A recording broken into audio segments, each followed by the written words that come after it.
어서오세요. 여러분의 따뜻한 시간을 함께 해줄 예니밍이에요.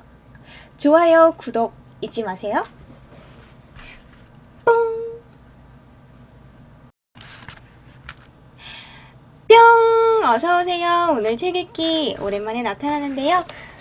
항상 오랜만인 것처럼 느껴지네요.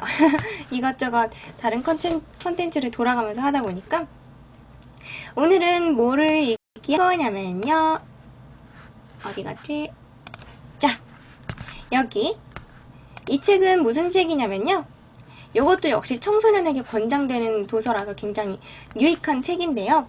제목 퍼스트 펭귄인데 여기 위쪽에 보시면 대산 청소년 문학상 수상 작품집이라고 되어 있어요. 21번째 저게 문학상이었어요. 근데 이 책 같은 경우에는 정말로 청소년들이 어떤 이제 그 합숙 대회 같은 걸 했는데 거기에서 자기네가 직접 쓴 그런 글들 중에서 수상한 작품들이에요. 여기 보시면 중학생도 있고 고등학생도 있는데요. 일단 시 하나 소설 하나 읽을까 해요. 오늘 요거 해볼까? 오늘의 시를 한번 읽어보죠. 여기 이 책 펼치시면 이렇게 시 부문 해가지고 이렇게 애들이 잔뜩 있고요. 중등부, 고등부. 소설도 이렇게 잔뜩 있어요. 그 중에서 시 2개, 소설 2개를 제가 골라놨는데요. 첫 번째 시 한번 보죠. 난타. 요거는 중등부 중학생 1학년이네요. 난타. 세상의 소리 동시에 볼륨 올린다. 발밑부터 올라오는 시원한 느낌. 혈액 타고 몸속 돌아다닌다. 심장도 두드림에 맞추어 쿵쿵쿵. 난타의 데시벨은 우주선 발사음보다 높고 빛보다 더 빠르게 내 마음에 꽂힌다. 강약의 간은 잘 절여진 손만. 어깨가 북의 표면이고 날 세운 손이 채가 된다. 박자 맞추는 손놀림과 팔의 곡선 그리기. 살과 살을 진동시킨다. 찰박찰박. 고요한 호수에 던져진 돌멩이로 우주신호 그리듯 파장이 반복되며 울린다. 우주신호가 잔잔해지고 데시벨이 낮아지면 잠시 기다림으로 숨 돌린다. 엄마, 내 난타 같은 안마 연주 어때요? 이런 작품인데요. 너무 귀엽고 이쁘고 재치 있는 작품이었죠? 이거 보고 제가 바로 반했어요. 매니저님이 BJ님은 아니고요. 매니저님은 매니저님이에요. 너무 귀엽죠? 이렇게 난타처럼 묘사를 했지만 알고 보니까 안마를 하는 중이었던 아주 이쁜 시였어요. 김성림이라는 중딩이 썼네요. 지금은 요게 한 1, 2년 정도 지났을 것 같은데 그 뒤로. 자, 다음은요. 여기 소설인데요. 오늘 읽을 소설은 뭐냐면요. 고등학생이 쓴 금상을 받은 소설인데요. 요거는 고등학교 3학년생 김하라는 학생이 썼으니까 지금은 뭐 성인이 됐겠네요. 자, 오늘의 소설 한번 읽어보죠. 조용한 장례식. 달동네의 길은 거칠고 오르내리는 사람의 편의를 봐주지 않는 가파른 경사도가 대부분이었다. 좁은 골목에 우글우글 모인 더럽고 오래된 주택들은 하나의 거대하고 조잡한 건물처럼 느껴졌다. 우리 집은 그 중에서도 가장 높은 골목에 있었다. 동생은 유치원에서 집으로 오는 길 내내 할머니 이야기를 하며 칭얼댔다. 머리가 지끈거리고 어지러웠다. 대문을 넘어서려다 발걸음을 멈췄다. 현관문 앞에서 높아질 대로 높아진 아버지의 목소리가 들렸다. 아, 대체 몇 번을 말씀드려야 됩니까? 어머니는 지금 안 계신다고요. 그리고 원래 핸드폰을 안 가지고 다니시는 분이에요. 아무 생각 없이 대문으로 발을 들이미는 동생의 작은 어깨를 붙잡아 당겼다. 그리고 살짝 고개를 내밀고 집안의 동태를 살폈다. 현관문 앞에서 들어가지 못하고 엉거주춤하니 선 낯익은 공단 직원 2명과 실랑이를 벌이는 아버지. 이제는 제법 익숙해진 장면이었다. 형! 무슨... 나는 얼른 동생의 입을 막았다. 동생의 눈이 커다랗게 부풀었다. 아니요. 하지만 본인을 직접 만나 뵙고 확인을 해야 되는 게 원칙이라서요. 공단 직원 중 한 명이 점잖게 말했다. 아버지의 목소리는 한 톤이 높았다. 아니, 2발 달린 분이 마음대로 다니시는 걸 난들 어쩌란 말입니까? 노인네가 마실도 다닐 수 있고 친구분들이랑 놀러 가실 수도 있죠. 그때마다 어디 가시느냐고 물어보고 할까요? 어머니 오시면 연락을 드린다고 하지 않습니까? 공단 직원 중 나이가 좀 젊은 남자가 주위를 휘휘 둘러보았다. 그러다 문득 나와 눈이 마주쳤다. 직원의 눈동자에는 짜증과 의심, 불쾌감이 적당한 비율로 섞여 있었다. 나는 딴청을 피우며 슬쩍 머리를 뒤로 뺐다. 그리고 동생 손을 잡아당겼다. 동생이 억지로 끌려왔다. 비율을 알 수 없도록 혼란스럽게 섞인 눈동자. 깜짝 놀라 도망치듯 대문 뒤로 숨었다. 한참 골목을 돌고 돌아 공터에 도착했을 때 동생이 물었다. 형, 근데 할머니 아직 안 오셨어? 턱 밑까지 올라온 열기에 숨이 막혔다. 머리가 아팠다. 나는 아무 말도 하지 않았다. 동생이 다시 한번 손을 잡아당겼다. 형! 아 진짜 나도 모른다고. 깜짝 놀란 동생이 주춤거리더니 곧 울먹이기 시작했다. 나는 공터의 흙을 운동화 앞코로 아무렇게나 찼다. 소나기가 온 지 얼마 되지 않아서인지 흙이 덩어리째로 패여서 허공을 붕 날았다 떨어졌다. 떼짱도 얹지 못한 봉분 하나가 놓여있는 것 같았다. 자, 이제 잠시 과거로 조금 돌아갔어요. 할머니가 돌아가셨다는 것을 깨달은 아버지는 방바닥에 엎드려 오래 우셨다. 이마에 주름을 한아름 잡고 눈시울을 조금 붉히며 아버지의 곁을 지키던 어머니는 조금 시간이 지나자 일어나서 밥을 하고 빨래바구니에 그득 쌓인 빨랫감을 세탁기에 돌리고 청소를 하셨다. 홀로 오열하는 아버지를 할머니의 시신과 함께 안방에 두고 조용히 나왔다.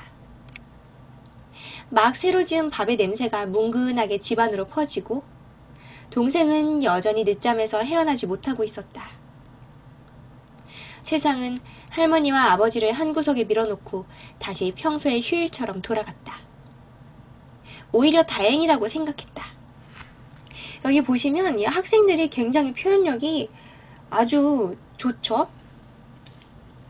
도무지 애들이라고는 생각할 수 없는 생각들을 해내요. 아침을 걸은 아버지는 오후 3시쯤에 방 안에서 나와 늦은 점심을 드셨다. 몇 시간 사이에 몰라보게 수척해진 얼굴이었다. 눈가는 온통 부어 있었고 볼에는 눈물길이 선명한 자국으로 남아 있었다. 가뜩이나 마른 아버지여서 더 안쓰러웠다. 어머니가 진정된 아버지를 돌아보며 누구에게 가장 먼저 알려야 할지 모르겠다고 물었다.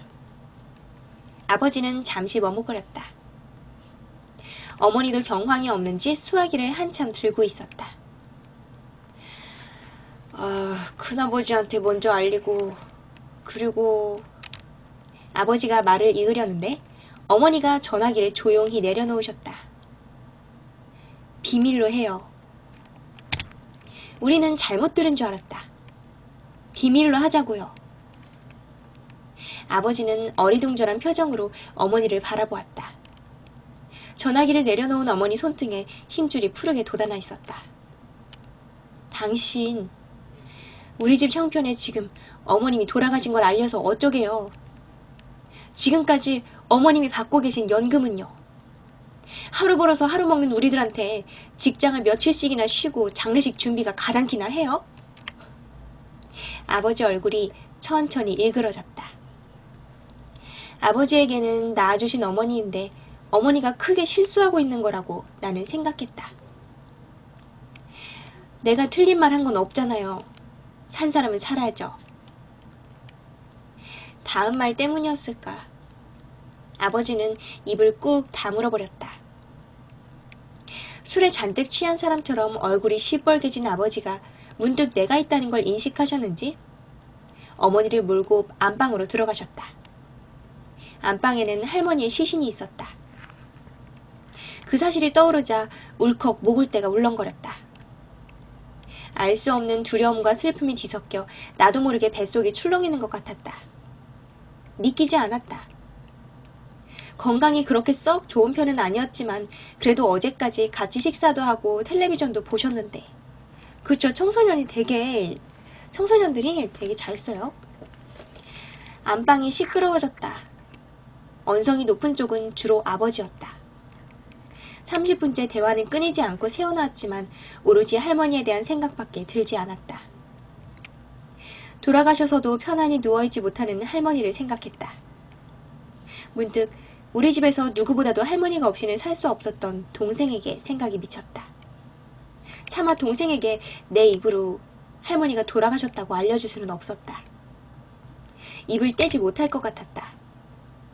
동생은 지금도 이불을 발로 차며 자고 있을 거였다. 차라리 동생이 영영 깨지 않기를 바랐다. 할머니의 부고가 동생의 행복을 깨트릴 것이 두려웠다.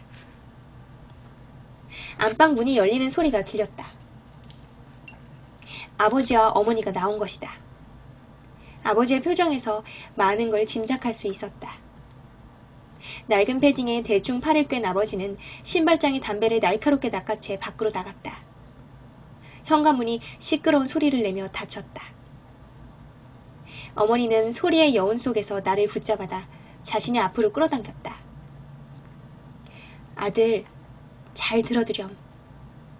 할머니가 돌아가신 거 동생에겐 비밀로 해라. 누구에게도 말하면 안 된다.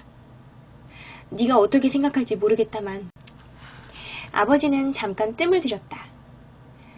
목구멍으로 아주 커다란 무언가를 억지로 삼키는 것 같았다. 한 번도 보내드리지 못했던 여행을 가셨다고. 요양차 아주 먼 곳으로 여행을 가셨다고 해두자. 이건 할머니도 바라는 일일 거야. 나는 조금 전에 어머니가 말하던 연금 때문이냐고 물어보고 싶었다. 하지만 말이 나오지 않았다.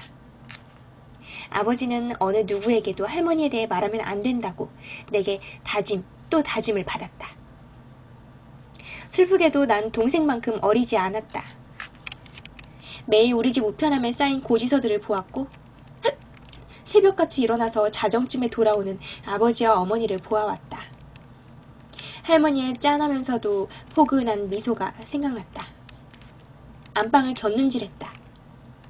열린 문틈 사이로 이불에 덮인 할머니의 발개가 보였다. 나는 천천히 고개를 끄덕였다. 가슴 한구석이 느리게 무너지는 소리가 들렸다. 유치원이 끝난 동생을 데리고 밖으로 나오니 눈이 부셨다. 망막이 하얗게 불타버린 것 같았다. 곧 건물들의 골격이 천천히 제 모습으로 뚜렷해져 갔다. 슬슬 해가 져가는 시간인데도 더위는 한창 때처럼 기승을 부렸다. 시멘트 바닥에서 열기가 솟아올라 발을 내디딜 때마다 숨이 턱턱 막혔다. 이게 그 바로 다음날인지 당일인지 동생을 유치원인가 뭐 학교인가 거기서 유치원으로 형이 데리고 간 거죠. 동생의 조망만한 손을 잡고 나란히 언덕길을 내려왔다. 집으로 향하는 길에 동생은 참새가 지저귀듯 쉴 새 없이 입을 움직였다. 오늘 먹은 점심은 맛있었는지, 간식은 어땠는지, 낮잠 시간에 어떤 일이 있었는지, 오늘의 축제는 무엇인지, 친구들과는 무슨 일이 있었는지 등등을 밝은 얼굴로 두서없이 풀어놓았다. 동생은 이 더위에 홀로 자유로운 사람처럼 보였다. 형, 그리고 오늘 가족 중에 제일 좋아하는 사람 그리기가 있었거든? 누구를 그릴까 고민했는데 나 할머니 그렸다. 형도 그려주고 싶었는데 형은 맨날 보니까 할머니로 했어. 근데 할머니 언제 오시는 거야? 할머니 보고 싶은데. 녀석은 가방을 앞으로 둘러매곤 한참을 뒤적거리더니 무언가를 꺼냈다. 구겨진 자국이 잔금처럼 나있는 사절지 도화지였다. 그리고 여백이 없을 정도로 크게 들어찬 할머니의 얼굴. 감자 같은 얼굴에 살색 크레파스 가루가 이곳저곳에 뭉개져 있었고 눈매와 입가가 초승달처럼 휜 미소. 환하게 웃고 있는 할머니 그림을 보자 심장이 멎는 것 같았다. 잘 그렸나 하고 눈을 빛내며 날 올려다보는 동생의 머리를 쓰다듬으며 애써 웃었다. 살아계셨다면 할머니는 틀림없이 그림을 보고 크게 웃으시곤 동생을 꼭 껴안아 주셨을 것이었다. 잘 그렸다며 연거푸 엉덩이를 토닥거리시곤 맞벌이를 하는 부모님 대신 손수 밥을 차려나와 동생을 먹이셨을 할머니를 생각했다. 형, 근데 오늘은 PC방에 가도 돼? 엄마가 막 화내지 않나? 아니야, 오늘은 가도 돼. 엄마가 허락해 주신 거야. 내 생일은 아직 한참 남았는데 혹시 형 생일이야? 나는 고개를 저었다. 동생에게 할머니의 시신을 몰래 치워둬야 하니 우린 밖에 있어야 하는 거란다 라고 말할 수 있을 리가 없었다. 아버지는 이제 안방 방바닥을 뜯어내고 할머니를 묻을 것이다. 보일러 수리공인 아버지에게 방바닥을 뜯는 건 익숙한 일일 것이었다. 그리고 할머니를 묻고 아무 일도 없었던 것처럼 깔끔하게 다시 바닥을 덮을 것이다. 주머니엔 어머니가 주신 꼬깃꼬깃 접힌 10,000원짜리 지폐가 2장. 동생을 할머니의 죽음으로부터 멀리 떨어뜨려 놓기 위한 값이었다. 자, 이제야 저기 현재로 돌아왔네요. 뭐지? 할머니요? 네, 아직도 안 돌아오셨어요. 여행 끝나고 돌아오시는 대로 연락드릴게요. 언제 오실지는 잘 모르겠고요. 수화기 너머로 들려오는 목소리에선 감추려 했음이 틀림없어 보였지만 어쩔 수 없는 짜증이 느껴졌다.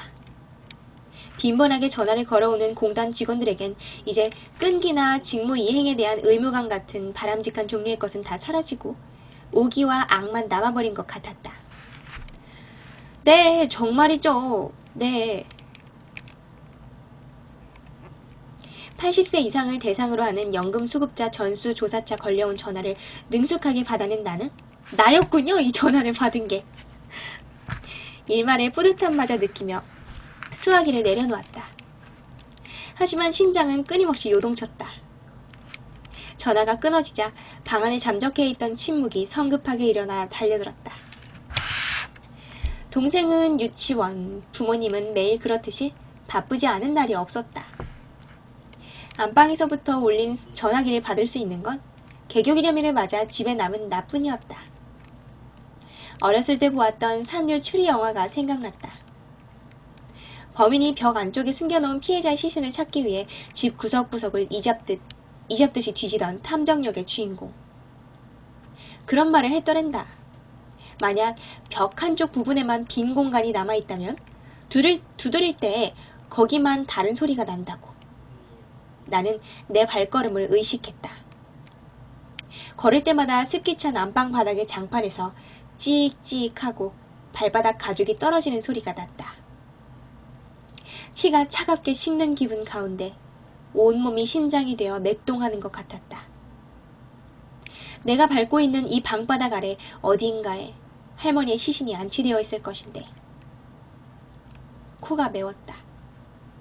할머니는 지금 어떤 표정이실까? 우리 가족의 입에 습관처럼 달라붙은 말이 떠올랐다. 할머니는 여행 가셨어요. 돌아오시면 연락드릴게요. 돌아올 수 없는 여행길에 오르신 할머니를 생각했다. 할머니는 지금쯤 여행길 어딘가에 멈춰 서 계시려나. 그래서 우리 가족을 매서운 눈으로 지켜보고 계신 건 아닐까. 안방을 나서려는데 발이 잘 떨어지지 않았다. 무언가 마르고 긴 손가락 같은 것들이 발목을 잡아채 놓아주지 않는 것 같았다. 차갑고 무정했다. 나는 방 안에 우두커니 서 있었다. 안녕하세요, 할머니. 오, 그래. 오랜만에 보는구나. 공부는 잘하고? 네. 할머니가 살아계셨을 당시에 많이 배웠던 분이다. 어떤 다른 할머니가 방문을 하셨네요. 동년배의 다른 노인들보다 유난히 주름이 많고 편찮아 보이던 그 할머니가 아이러니하게도 아직도 잔병치레 없이 건강하게 살고 있었다.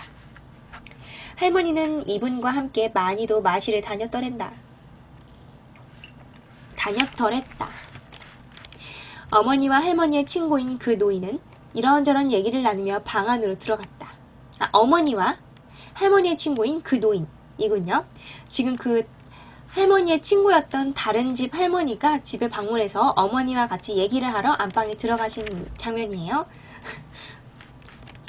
나는 안방 문이 닫힐 때까지 그 뒷모습을 바라봤다. 사람은 무언가 안 좋은 일을 꾸밀 땐 어둡고 밀폐된 곳으로 기어 들어가나 보다. 동생이 집에 없어서 다행이었다. 일정한 주기를 두고 주말에 공단 직원들이 방문했다. 지난번처럼 아버지가 현관문 앞에 서서 쫓아버리는 방법도 있었지만 장기적으로 봤을 땐 좋을 게 없다는 어머니의 말이 떠올랐다. 이미 어느 정도 의심을 샀기 때문에 더 이상 괜한 행동으로 실수할 필요는 없다는 것이었다. 무엇보다 중요한 건 자연스러운 거란다 라고 말하며 어머니는 웃으셨다. 그렇게 웃는 어머니의 눈을 마주보고 있다간 어머니를 싫어해버릴 것 같아 고개를 돌려떠랬다. 방문이 열렸다. 할머니와 어머니는 외견상으로는 아무런 변화도 없어 보였다. 하지만 간간히 눈길을 주고받았으며 할머니는 약간 긴장한 듯 보이기도 했다. 여기 간간히 아니고 저기 간간이죠. 해가 조금 기울어질 무렵 누군가 집 문을 두드리는 소리가 들렸다. 공단 직원이었다. 공단 직원이 문을 두드릴 때는 짧고 빠르게 3번을 친다. 쿵쿵쿵. 어머니는 일부러 한 박자를 쉬었다. 공단 직원이 2번쯤 더 두드리고 아무도 안 계십니까? 따위의 말을 내뱉을 즈음에 어머니는 일어나 문을 열어주었다. 어머, 무슨 일이세요? 어머님요? 네, 연금 수령 문제 때문에 전병례 할머님 좀 뵈려고요. 본인 확인이 이렇게 계속 안 되면 저희도 연금을 지급해드릴 수 없거든요. 일단 들어오세요. 안 그래도 어머님 얘기하고 있었거든요. 어머니는 신발을 벗고 들어온 공단 직원들을 식탁 앞에 앉혔다. 등이 온통 땀으로 젖어 있었다. 식탁 위엔 계획적으로 늘어놓은 사진들.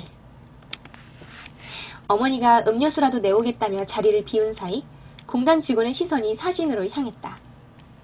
사진은 장소는 각각 달랐으나 모두 할머니의 독사진이었다. 공단 직원이 사진 한 장을 집어들었다. 푸르게 우거진 녹음 사이에서 개천 하나를 뒤에 두고 해맑게 웃는 모습이었다. 웃는? 여름날의 강원도 산자락 어디쯤으로 보였다. 영락없는 여행사진이었다. 공단 직원이 의심스러운 말투로 노인에게 물었다. 이거 전병래 할머님 본인 맞습니까? 그럼 물론이지. 그 할망구가 그저껜가 우리 집에 들르더라고. 내가 저번에 그 할멈 여행 가기 전에 해남 땅끝마을 사진 좀 찍어달랬더니 그거 전해주려고 왔다고 하더구먼. 근데 나중엔 내용물을 보니까 이상한 사진들이 많이 섞여있대. 지금쯤 집에 돌아왔을 줄 알고 돌려주려고 왔더니만 아직도 여행 중인가 봐. 지치지도 않아. 이제 사시면 얼마나 사신다고. 여행도 다니고 좋은 곳도 구경 많이 하고 다니셔야죠. 어머니가 웃으며 오렌지 주스 한 잔을 공단 직원 앞에 두었다. 공단 직원은 어쩔 수 없다는 듯 사진을 다시 내려놓았다. 만약 공단 직원이 조금만 더 객관적이고 주의력이 있었다면 이 사진이 작년 것임을 알아보았을 테지만 공단 직원은 이미 할머니 뵙기를 포기한 듯한 모습이었다. 바로 앞의 안방에 할머니가 누워 계시는데 사진 몇 장으로 이렇게 맥없이 돌아서다니. 나도 모르게 맥이 풀렸다. 내 심장이 다시 또 요동치는 이유를 알 수는 없었다. 어머니의 배웅을 받으며 공단 직원은 돌아갔다. 공단 직원이 대문을 나서서 구불구불한 골목길을 내려가는 걸 확인하고 나서 뒤늦게 어머니는 웃었다. 중요한 건 자연스러운 거란다 라고 엄마가 말하며 웃을 때의 미소와 똑같았다. 가슴 언저리가 섬뜩했다. 어머니는 들어와 지갑에서 5만원짜리 지폐 한 장을 꺼내 할머니에게 건넸다. 주저없이 돈을 받아 갈무리한 할머니는 그제야 낯빛을 어둡게 하며 물었다. 근데 정말 그 할망구 괜찮은 거요? 아유, 당연하죠. 그냥 어머니가 한동안 돌아오실 분이 아니라서 이렇게 부탁드린 거예요. 고부간에 털어놓지 못할 얘기도 있잖아요. 저는 다 이해해요. 어머니도 마음 풀리면 웃으면서 돌아올 분이세요. 뭐가 꺼림칙했는지 할머니는 잠깐 식탁 의자에 앉아 사진을 내려다보다 돌아갔다. 탈수까지 모조리 끝낸 세탁기가 기계음으로 울었다. 어머니는 한쪽 손잡이가 떨어져 나간 빨랫바구니에 빨래를 담고 옥상으로 올라갔다. 홀가분한 발걸음이었다. 공단 직원을 보내고 며칠쯤 지났을까. 유난히도 비가 많이 내리던 날이었다. 소나기로 끝나는가 싶던 비는 저녁 늦게까지 그치지 않았다. 때지난 장마였고 밤이 되었을 땐 비바람에 번개가 섞이기 시작했다. 침대에 누워 창문에 부딪혀 터져나가는 빗방울들을 바라보다가 잠이 들었다. 잠에서 깬 건 새벽녘이었다. 안개가 자욱이 낀 아침처럼 흐릿한 정신에 신라처럼 새드는 가냘픈 목소리. 울먹이고 있다는 느낌이 들자 눈이 번쩍 뜨였다. 동생이었다.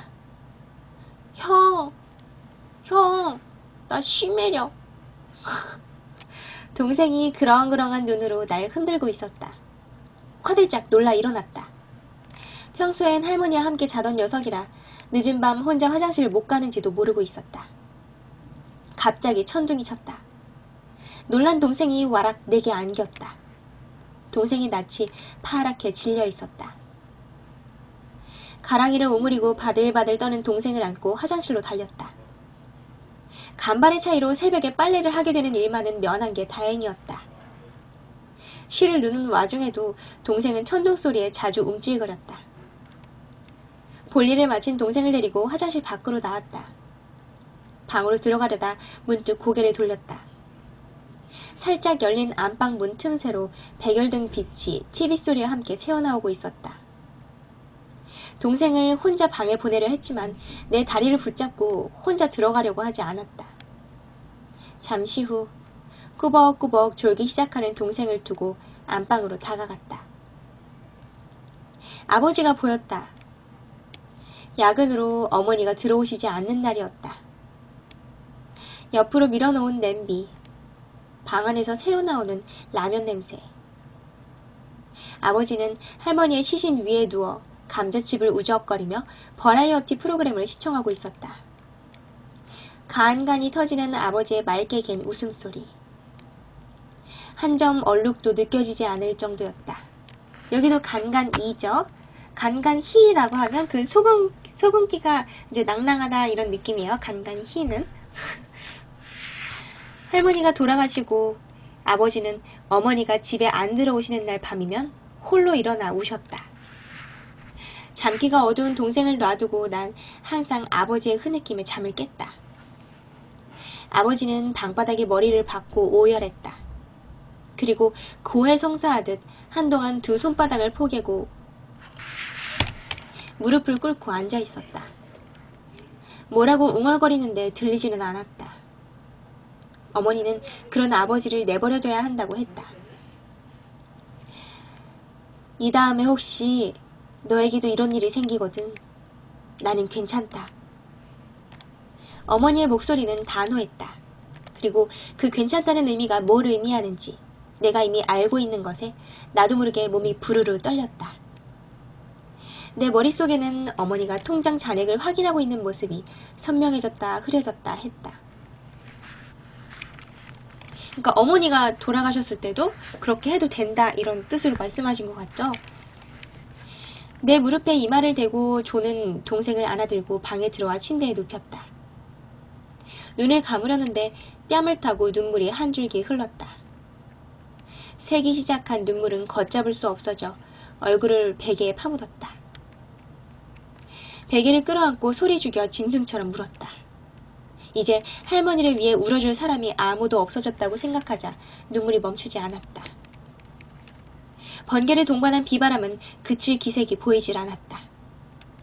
창문을 통해 푸른 빛이 들이닥쳐 방 안을 짧고 환하게 물들이고 나면 잠시 후 울음 같은 천둥 소리가 들렸다. 복도에서 회색 담배 연기가 또아리처럼 피어올랐다. 아버지가 담배를 피우고 있는 중이었다. 내가 동생의 손을 잡고 좁은 복도로 들어서자 인기척을 느껴 고개를 돌린 아버지와 눈이 마주쳤다. 말끔하고 건강해 보이는 얼굴이었다. 아, 동생 유치원에서 데려온 거냐? 나는 대꾸하지 않고 지나치려다가 애써 고개만 끄덕였다. 아버지가 경직된 얼굴의 나를 이상하다는 듯이 쳐다보다가 할머니의 기일이라서 그런가 보다 하며 내 어깨를 두드려 주었다. 벌써 1년이나 지난 거죠? 내 굳은 표정을 아는지 동생이 손을 살짝 잡아당겼다. 집 안으로 들어오니 오늘 아침 집에 들어온 어머니가 조촐한 제사상을 차리고 있었다. 안방 문턱 앞에 귀퉁이가 깨진 낡은 상 위에 말라붙은 명태포 한 마리가 접시 위에 덩그러니 놓여있고 냉장고 야채 박스에서 몇 개월 묵혀놓은 듯 싶은 쪼그라진 사과며 배, 대추 등이 눈에 띄었다. 어머니는 버너를 끌어당겨 달걀로 입힌 산적을 튀기고 있었다. 할머니의 신이 앞에 놓인 밥에는 김이 모락모락 피어오르고 있었다. 되게 단어 어휘력도 아주 좋죠? 제사는 조용하고 빠르게 진행됐다. 아버지와 나란히 서서 절하고 밥에 숟가락을 꽂아 놓았다가 다시 빼놓고 술을 따라 올렸다. 아버지도 이전처럼 울지 않았고 어머니도 이전처럼 눈시울을 붉히지 않았다. 누구 하나 눈물을 흘리지 않았다. 입이 근질거린다는 표정으로 내가 절을 끝내기를 기다리던 동생이 가만가만 다가와 귓속말을 했다. 형, 근데 누구 제사야? 동생을 쳐다봤다.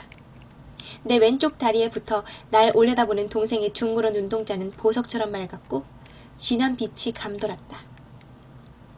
동생의 머리를 헝클어뜨리곤 그저 웃어주었다.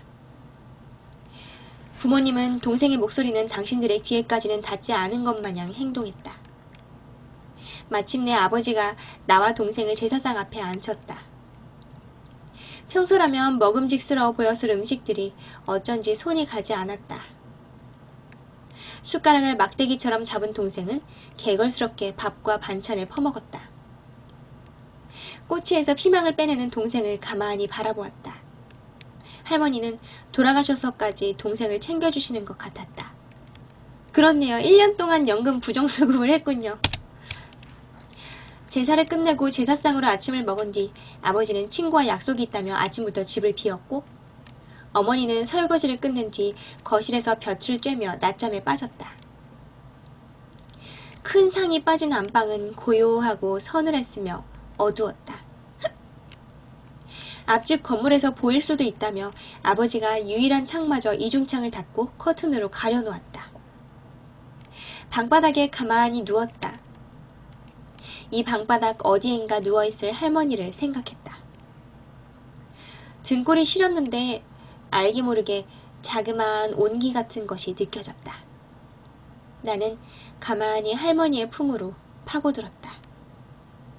마르고 왜소했지만 따뜻했다.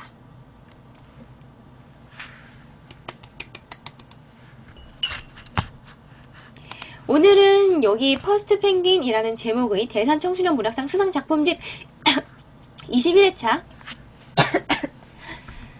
이걸로 작품집을 읽었는데요.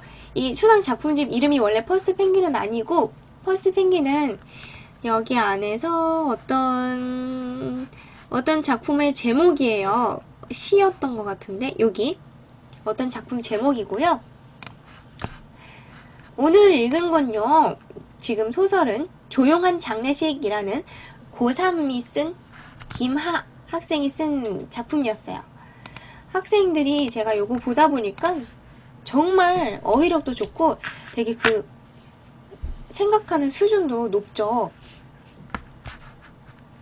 그래서 저는 이거 작품집 보면서 너무너무 좋았어요. 되게 뿌듯했어요. 우리나라에 이렇게 인재들이 많다니 하면서. 물론 그 중에서 아무래도 이제 조금 아직 세상을 덜 겪었기 때문에 나름대로 자기네도 여러 풍파를 겪었겠지만, 그래서 보다 보면은 약간 나름대로 그럴싸하게 썼다고는 하지만 그래도 조금 뭔가 부족하다 싶은 게 꽤 있어요. 그래서 그런 거는 다 빼고 이 수많은 작품 중에서 시 2개랑 소설 2개만 골랐던 건데요. 매니저님!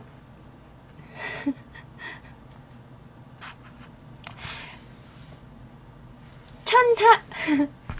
감사해요. 천사 정말 오랜만에 보는 거네요. 감사해요.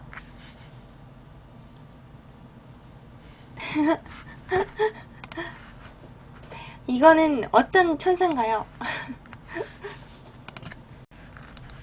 아, 항상 질 높은 방송을 해주기 때문인가요? 제가 더 감사합니다.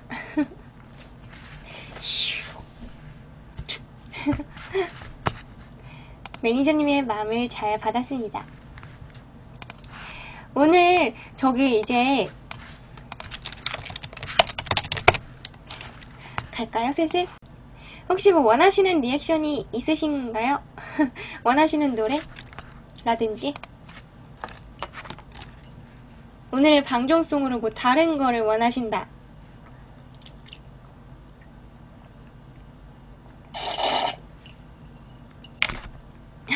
우유송 할까요?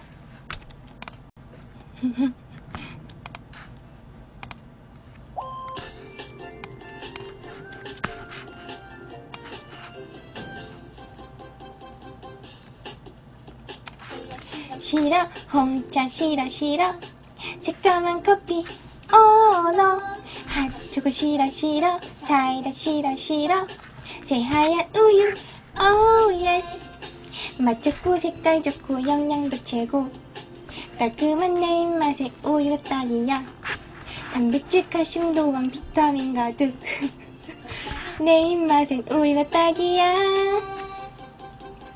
우유 좋아, 우유 좋아, 우유 주세요, 다 주세요. 우유 좋아, 우유가 좋아, 세상에서 제일 좋아.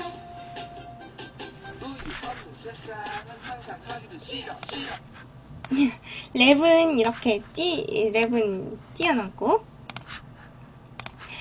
오늘도 방송 카운트 감사하고요, 매니저님.